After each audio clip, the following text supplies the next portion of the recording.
Welcome to my channel, Coding with Rakhi. Before starting the video, for those who haven't subscribed, please subscribe first so this channel can grow. Let's go for today's topic. आज का हमारा topic है T test. हम लोगों ने देख लिया कि हमारे पास इसे प्रीवियस वाले सेशंस में हमने काई स्क्वायर देखा था और हमने जेड टेस्ट देखा था।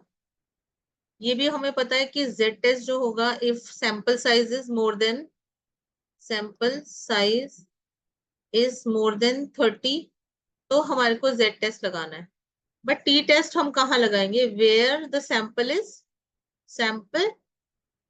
साइज इज लेस देन और इक्वल्स टू 30। तो ये हमारी कंडीशन होती है।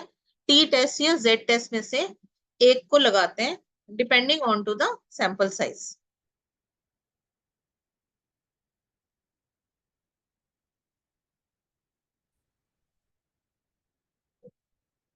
So what the t-test is? T-test is a statistical method that determines whether there is a significant difference between the means of two groups. There are several Python libraries available to conduct a t-test, including SciPy and NumPy. तो हमारे पास Python के अंदर दो library SciPy और NumPy available है, जो कि हमें पता है स्टैटिस्टिकल कोई भी हमें टूल लगाना है तो हमें SciPy से यूज करना पड़ता है। NumPy भी हम यूज कर सकते हैं। काफी सारे जो स्टैटिस्टिकल मेथड्स हैं वो हमारे पास NumPy में भी अवेलेबल होते हैं। तो इट डिपेंड्स हमें कौन सा यूज करना है, दोनों यूज कर सकते हैं।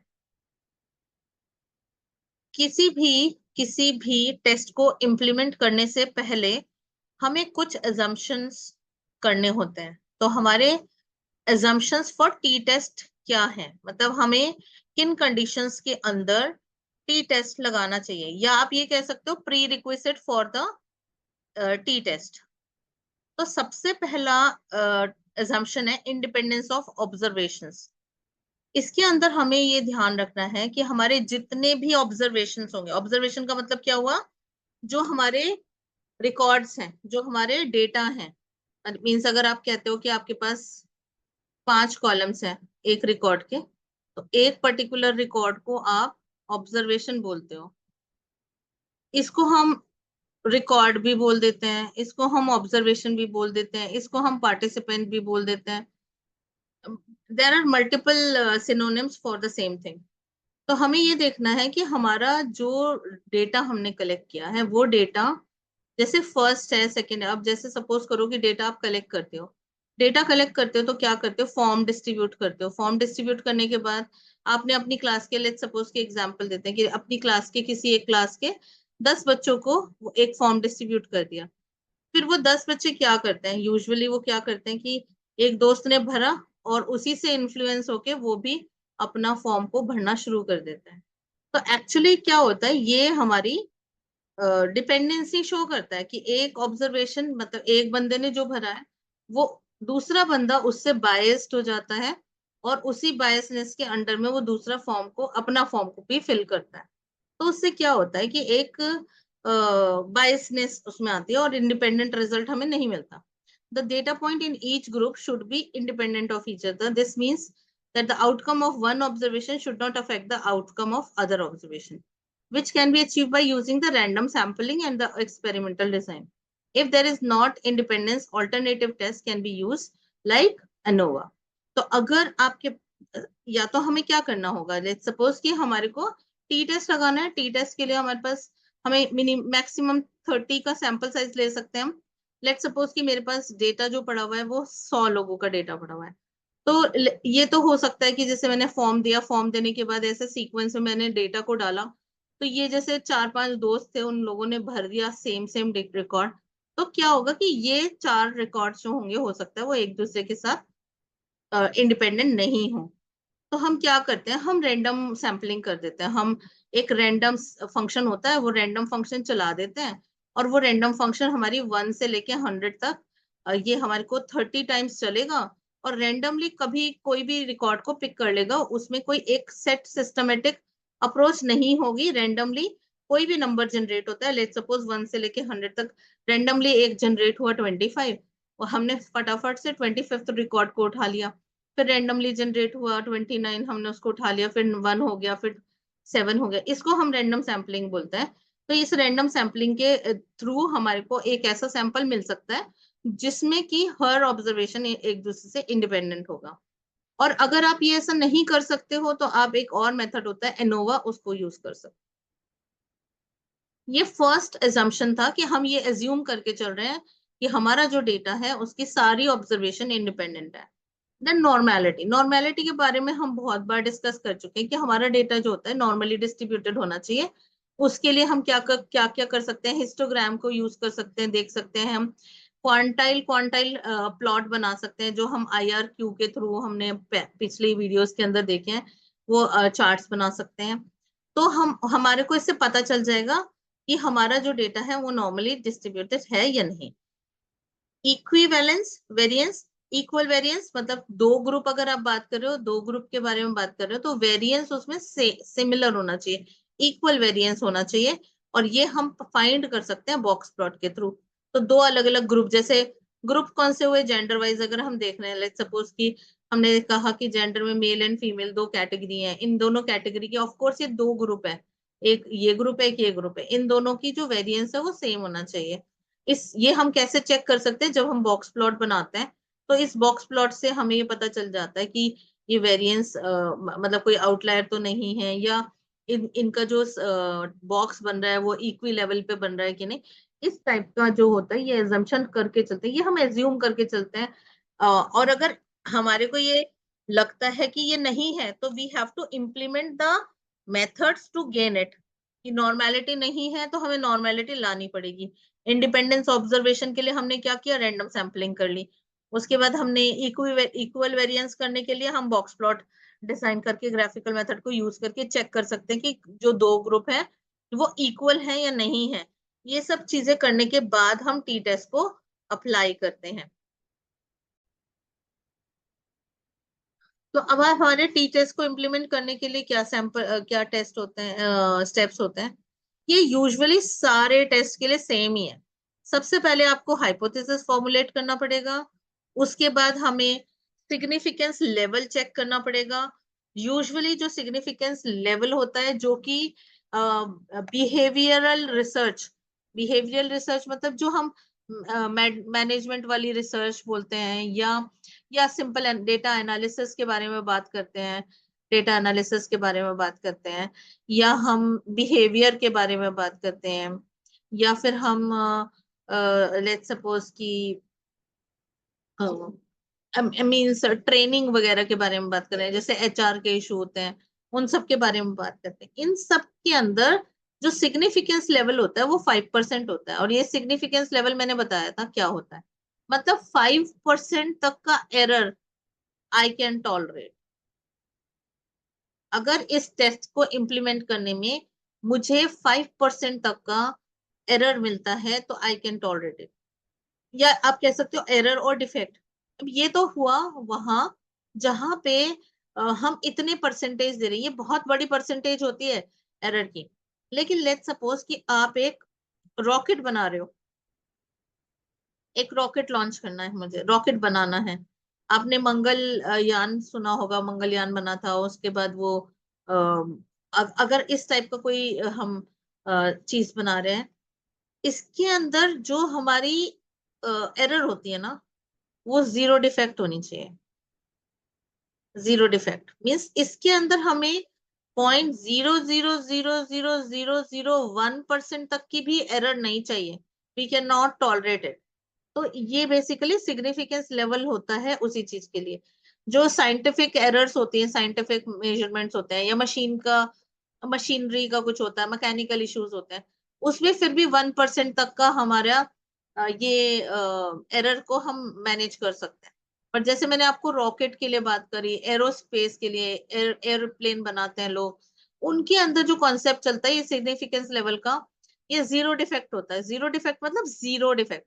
ऐसा भी नहीं होना चाहिए 0.000000000 के बाद कुछ वन भी आए। No, it is not allowed. तो ये बेसिकली बहुत सेंसिटिव मॉडल्स होते हैं, प्रोजेक्ट्स होते हैं। तो पहला हो गया फॉर्मुलेट द हाइपोथेसिस, दूसरा हो गया कि हमने सिग्निफिकेंस लेवल मतलब अल्फा डिसाइड कर लिया अपना कितना है हमारा। उसके बाद हमने कलेक्ट कर लिया डेटा को, और हमने दो ग्रुप के लिए कलेक्ट कर लिया और उसको हमने प्रिपेयर कर लिया। प्रिपेयर करने का मतलब ये है कि जो हमने अभी पहले एजम्पशंस माने, independence of observation, normality and equal variance, इन सबको हमने कंडीशन को सेटिस्फाई कर लिया, मतलब प्रिपेयरिंग ऑफ डेटा इससे होगा। उसके बाद हम अप्रोप्रिएट टी टेस्ट फॉर्मूला लगाएंगे। उसके बाद हम उस जो रिजल्ट आएगा उसमें हमारे को पी वैल्यू मिलेगी, उस पी वैल्यू को हम इस अल्फा वैल्यू से मैच करेंगे। अगर हमारी पी वैल्यू अल्फा वैल्यू के साथ मैच के एक एक लेवल होता है, वहां तक ये एक्सेप्टेबल होती है, अदरवाइज ये नहीं होती है। तो हमारा सिलेक्शन ऑफ H0 मतलब नल हाइपोथेसिस और H1 depends on to the P values. तो ये हमारा लॉजिक होता है, टोटल लॉजिक होता है। उसके बाद हम डिसीजन मेक करते हैं on the basis of P value. तो ये 6 स्टेप्स होते हैं, चाहे आप एफ टेस्ट कर रहे हो, चाहे आप अनोवा करोगे, चाहे आप टी टेस्ट कर रहे हो, चाहे आप काई स्क्वायर करते हो, ये चीजें हमारी स्टेप बाय स्टेप यही फॉलो होती है।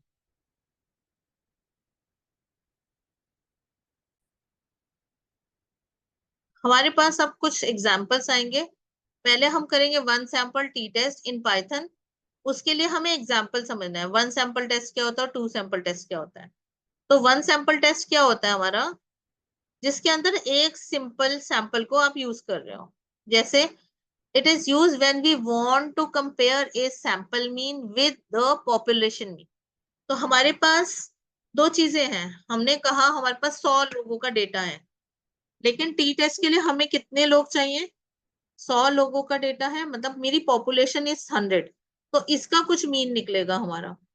और इस 100 में से मैं रेंडमली 30 लोगों को सिलेक्ट कर लेती हूँ, ये मेरा हो गया सैंपल। क्योंकि टी टेस्ट है तो 30 या 30 से लेस होना चाहिए, तो एक सैंपल मीन इसका निकल आएगा।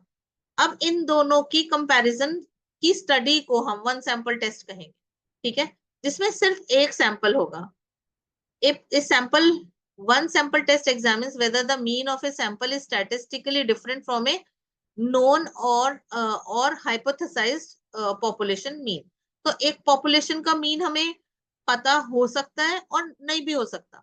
अगर हमें पता है तो इट्स वेरी गुड। मैंने कहा आपको दो चीजों को कंपेयर करना है, पॉपुलेशन मीन को और हमारा जो भी हमारा जो सैंपल मीन है, उन दोनों को हमें कंपैरिजन करना है, ठीक है।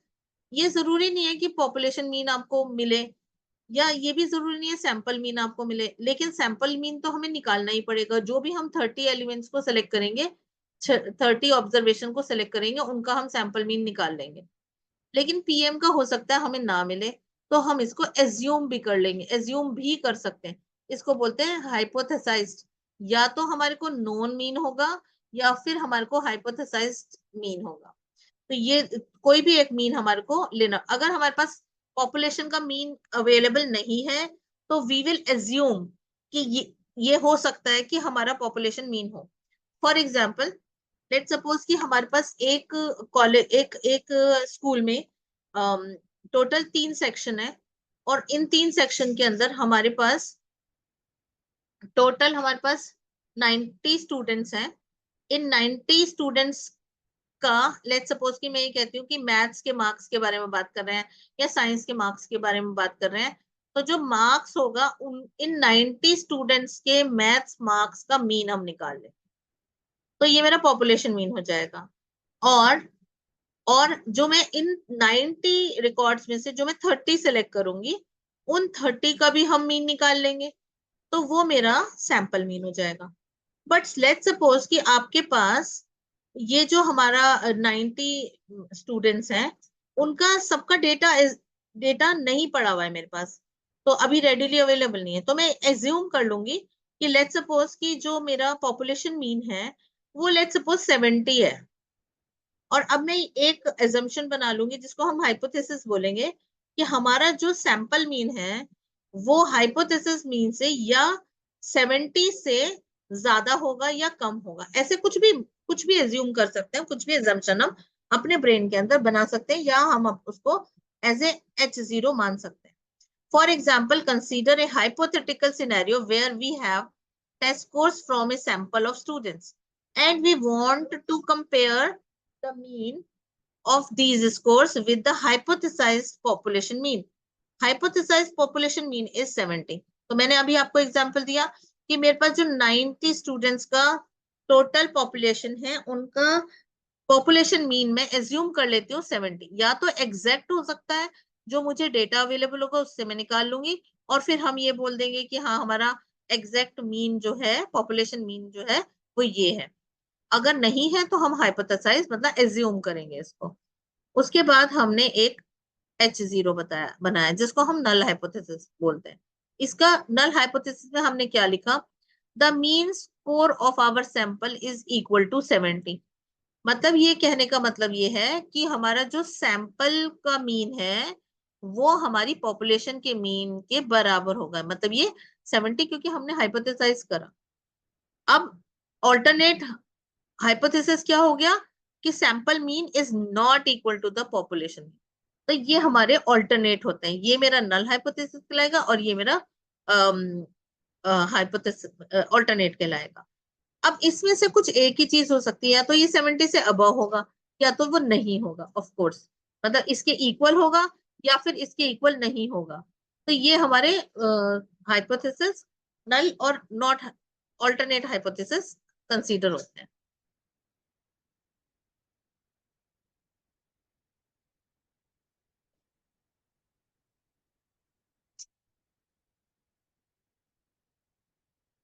अब हमारे पास पाइथन के अंदर एक फंक्शन अवेलेबल है जिसका नाम होता है T test underscore is AMP। ये फंक्शन वन सैंपल टेस्ट का रिजल्ट देता है और ये आपको दो वैल्यू रिटर्न करता है, टी स्टैटिस्टिक और पी वैल्यू, दो चीजें मिलती हैं। अब इनको हम समझ लेते हैं फिर हम इसको पाइथन पे करेंगे। The T statistics is a measure that shows the difference between the sample mean and hypothesized mean। तो अब हमें हमें क्या चीज करनी थी, हमारे पास एक था पॉपुलेशन मीन और एक था हमारे पास अपना सैंपल मीन। तो अब हमारे को इसमें ये देखना है, जो टी स्टैटिस्टिक हमें निकाल के देगा ये टी टेस्ट वाला फंक्शन, ये हमारे को बताएगा, टी स्टैटिस्टिक ये बताएगा कि दोनों मीन्स के अंदर कितना डिफरेंस है। ठीक है, the greater the absolute value of the t statistic, the larger the difference between the two means।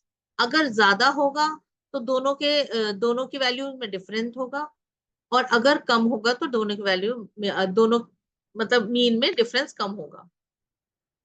The P value, ये हमारा पी वैल्यू क्या बताता है हमारा कि हम नल वैल्यू को सेलेक्ट करेंगे और नहीं। तो जितनी स्मॉल हमारी पी वैल्यू होगी उतना ही फेवर में होगा हमारा ऑल्टरनेट हाइपोथेसिस के। If the P value is less than our chosen significance level, we reject the null hypothesis. तो जितना हमारे पास पी वैल्यू कम होगा, अगर हम इसके नियर होगा तो हम नल हाइपोथेसिस को सिलेक्ट करेंगे। लेकिन मतलब जितना कम होगा, p value is less than our chosen significance value, we reject the null hypothesis। अगर हमारी p value लेस देन 0.05 होगी, अल्फा से लेस होगी, तो हम नल हाइपोथेसिस को रिजेक्ट करेंगे। और अदरवाइज तो हम नल हाइपोथेसिस, अगर ये बड़ी हो जाती है, चाहे वो इतनी भी बड़ी हो, जैसे हमने कहा p इज 0.0605, तो इस p की वैल्यू जो है 0.06 हो जाती है, या 0.06 मान लो, is less than equal to 0.05। नहीं, फॉल्स हो गया ये। जब ये फॉल्स हो गया तो इसका मतलब ये है कि हमारा नल हाइपोथेसिस सेलेक्ट हो जाएगा और ऑल्टरनेट हाइपोथेसिस हमारा रिजेक्ट हो जाएगा। p वैल्यू लेस होनी चाहिए, तो हम नल हाइपोथेसिस को रिजेक्ट कर देंगे और कंक्लूड कर देंगे कि पॉपुलेशन मीन जो है वो हमारा 70 के बराबर नहीं है। तो ये हमारा तरीका रहता है इसको समझने का।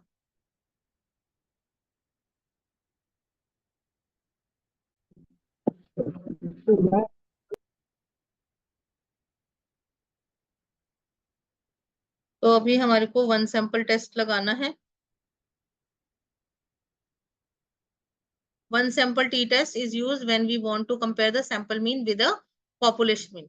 One sample t-test examines whether the mean of the sample is statistically different from a known or hypothesized mean. known कौन सा होगा? अगर हमारे पास सैंपल पॉपुलेशन का मीन अवेलेबल है, और अगर नहीं तो हम इसको एज्यूम करेंगे, हाइपोथेटिकली एज्यूम करेंगे कि ये हमारा मीन है, पॉपुलेशन का मीन। अब हम ये चेक करना चाहते हैं कि क्या मेरा सैंपल का मीन जो है वो बराबर है कि नहीं। अब इसमें इसका क्या यूज होता है? एक्चुअली हम काम कर रहे हैं सैंपल के ऊपर, ठीक है, क्योंकि हम पॉपुलेशन को, पूरे पॉपुलेशन का डेटा इकट्ठा नहीं कर सकते। अब ये अगर मेरा सैंपल मीन और पॉपुलेशन मीन दोनों में बहुत ज्यादा डिफरेंस है, लेट सपोज कि मैंने सैंपल मीन जो लिया उसके अंदर से उसका जो मीन है वो 65 आ रहा है,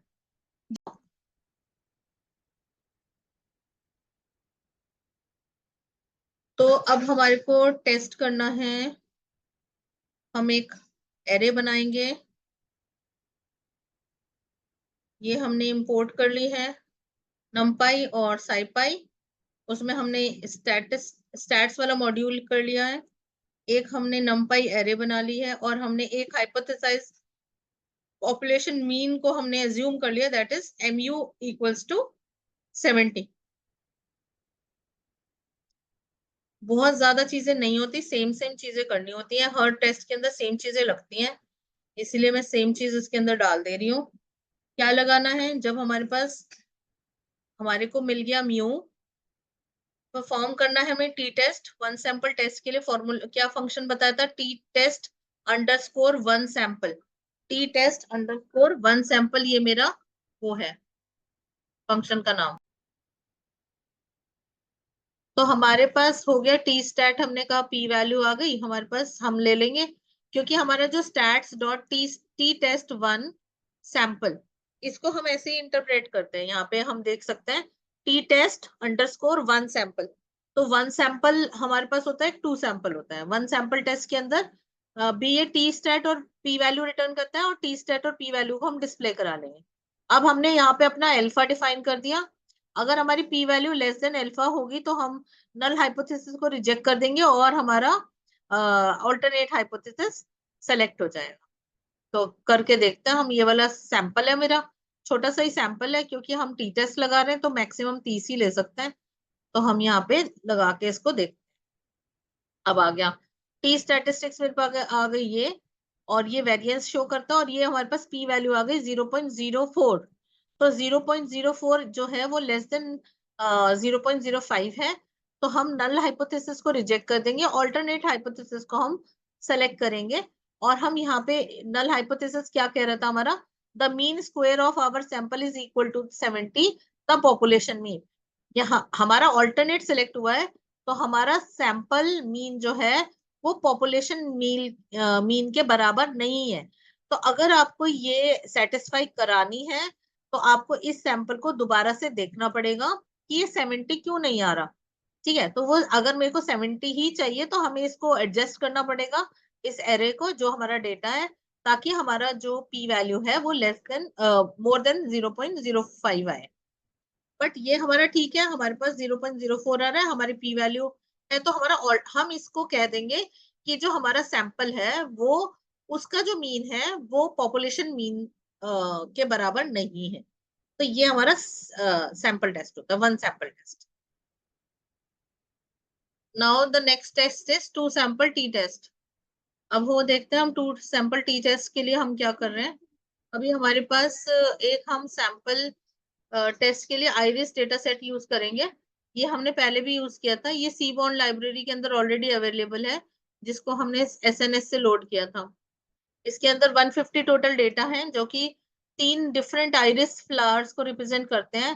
3 स्पीसीज है, सिटोसा, वेरी वर्सिकलर एंड वर्जिनिका। 50-50 सैंपल्स हैं ईच के, और इसके जो 4 फीचर्स है, sepal length, sepal width, petal length और पेटल विड्थ। ये जो फ्लावर है, फ्लावर्स की जो लीव्स होती हैं उनके लिए होता है basically, sepal length and sepal width and all.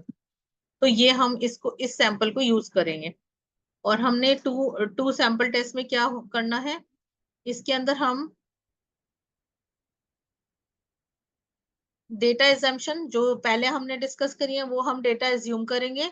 हमें पहले मिसिंग वैल्यू हैंडल करनी होगी, वेरीफाई करेंगे डेटा को, और फिर हम इंटरप्रेट करेंगे पी वैल्यूज को, जो कि हम एज्यूम करेंगे, जो सिग्निफिकेंस लेवल हम डिसाइड करेंगे। सेम टू सेम होता है, जैसे कि वन सैंपल टेस्ट होता है ऐसे ही सेम होता है। अब ये पेयर टेस्ट है। पेयर टेस्ट के अंदर क्या हुआ, हमारे पास 2 बार टेस्ट कंडक्ट किया हमने, marks in the first test and marks in the second test. पहले हमने, जैसे हमने पहले लिया था, हमने लिया मार्क्स, लेट सपोज कि मैथ्स के मार्क्स हैं, उसका जो पॉपुलेशन मीन है वो हमने 70 डिसाइड किया था। लेकिन अब हम 2 टेस्ट कंडक्ट कर रहे हैं, और उन 2 टेस्ट के जो रिजल्ट है उनको हम कंपेयर करेंगे। क्वेश्चन क्या है हमारा, 11 school boys were given a test in statistics, they were given a month's tuition and a second test were held at the end of it. तो क्या हुआ, पहले हमने हमने पहले मार्क्स लिए, एक टेस्ट कंडक्ट किया, उसके अंदर हमने उनके मार्क्स रिकॉर्ड करे, कितने लोगों के, 11 लोगों के। फिर हमने उनको ट्रेनिंग दी, फिर हमने उनको ट्रेनिंग दी। ट्रेनिंग देने के बाद हमने फिर से उनका एक टेस्ट कंडक्ट किया, ये देखने के लिए कि क्या ये ट्रेनिंग से उनको कोई बेनिफिट हुआ है कि नहीं। अगर इस टाइप का कोई लॉजिक होता है, ये वाले जो टेस्ट होते हैं वो वहां पे लगते हैं जहां पे प्रोजेक्ट, जैसे अगर मैं एग्जांपल दूं कि एचआर का कोई प्रोजेक्ट है, लेट सपोज कि एक एम्प्लॉय है, कंपनी में एम्प्लॉयज हैं, ये स्कूल के लिए भी ठीक है, मार्क्स के अकॉर्डिंग दे रहे हैं। अगर अब जैसे एचआर डिपार्टमेंट होता है किसी भी ऑर्गेनाइजेशन का, उसके अंदर जो एचआर पर्सन होते हैं उनका क्या काम होता है, उनका काम होता है कि जो भी आपके पास लेबर काम कर रही है, जो भी आपके पास एम्प्लॉयज काम कर रहे हैं, उनकी वेलनेस के लिए और उनके प्रमोशंस के लिए, उनके अप्रेजल्स के लिए आपको काम कराना पड़ता है। अब जैसे सपोज करो कि कोई एक प्रोजेक्ट पे काम कर रहा है, लेकिन अब हमारे पास वो प्रोजेक्ट खत्म होने वाला है, दूसरा प्रोजेक्ट आने वाला है। दूसरा प्रोजेक्ट अगर आएगा तो उस प्रोजेक्ट के ऊपर वो, अब मतलब हमारा जो एम्प्लॉय है वो कंफर्टेबल है कि नहीं, इट मे पॉसिबल, तो हम टेस्ट करेंगे, पहले हम अपने एम्प्लॉयज को टेस्ट करेंगे कि क्या वो इस टेस्ट, ये वाला जो प्रोजेक्ट आ रहा है इसको वो हैंडल कर सकते हैं कि नहीं कर सकते हैं। और अगर नहीं हैंडल कर सकते तो हम उनको ट्रेनिंग देंगे। हम उनको ट्रेनिंग देने के बाद फिर से एक टेस्ट कंडक्ट करेंगे कि whether they are capable enough और नॉट, कि हमारी ट्रेनिंग से उनको कुछ फर्क पड़ा है कि नहीं। तो इसको हम पेयर टी टेस्ट बोलते हैं। हाइपोथेसिस हमने बना लिया, नल हाइपोथेसिस है the students has not benefited from tuition classes, that is D is 0। And the, अगर ये कह रहा है कि ट्यूशन से कुछ बेनिफिट नहीं हुआ, तो हमारा ऑल्टरनेट हाइपोथेसिस क्या कहेगा, yes students are benefited from the tuition class. तो ये हमारा दोनों हाइपोथेसिस हमने अरेंज कर लिया। और डी है क्या, X minus Y. X minus Y क्या, यहाँ पे 2 सैंपल्स हैं, एक फर्स्ट टेस्ट का वैल्यू है, इसको आप एज्यूम कर लो ये एक्स है और ये वाई है। तो आप देख लो यहाँ पे कि इसके अंदर हमारे दोनों में कोई डिफरेंस फाइंड हो रहा है कि नहीं फाइंड हो रहा है। उसके बाद हमने कहा इसको हम उसमें कैसे करेंगे, हम इसमें करते हैं, अब हम पाइथन में जाके इसको कंडक्ट करके करते हैं, देखते हैं।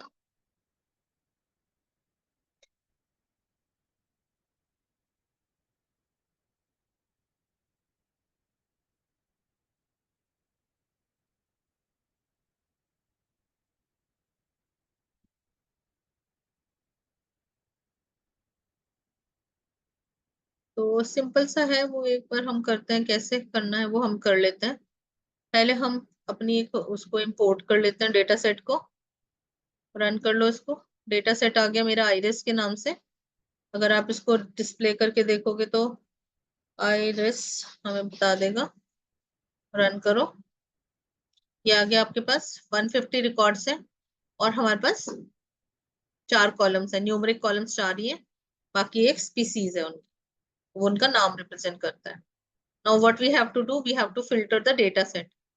तो फिल्टर करना है हमें, अलग अलग करना चाहती हूँ मैं, ठीक है।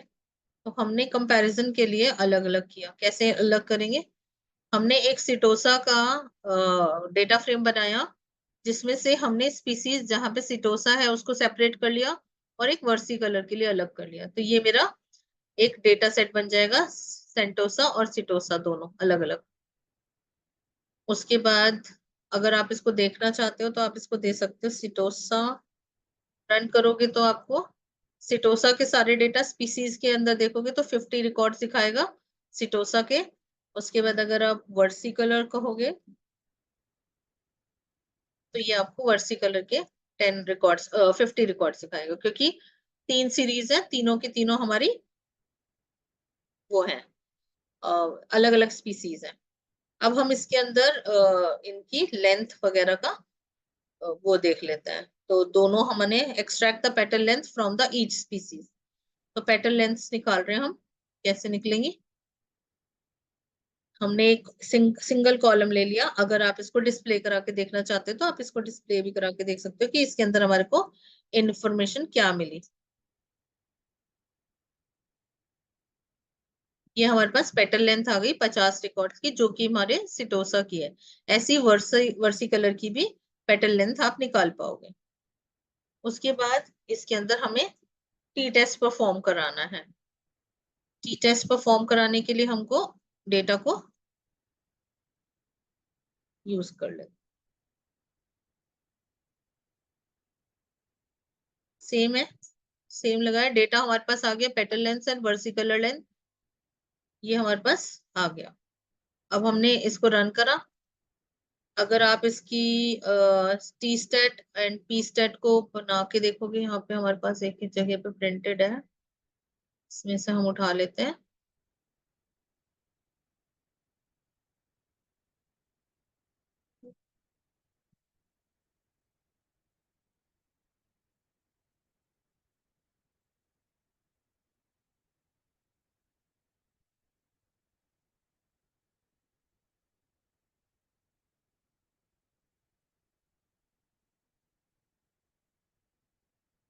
के अंदर हमारे पास आया वैल्यू, कंट्रोल भी कर देते हैं, रन करते हैं।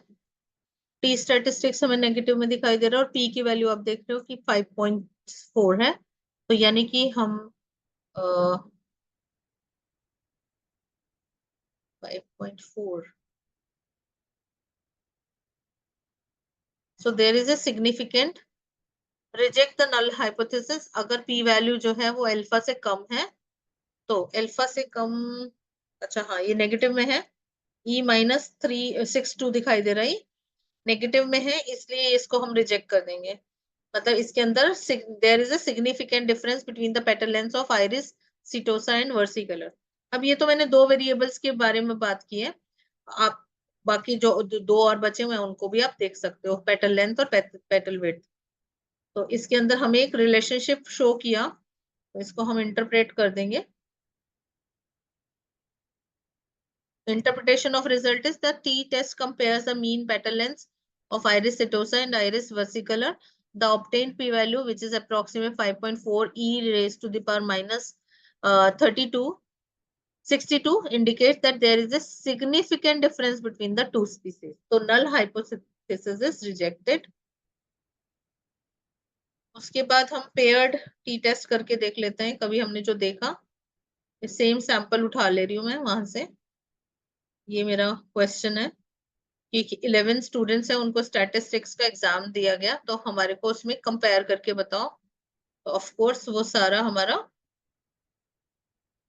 अब हम देखते हैं कि हमारे को फंक्शन कौन सा लगाना है। फंक्शन हमारे पास इसके लिए दूसरा होता है, वन सैंपल टेस्ट के लिए होता है।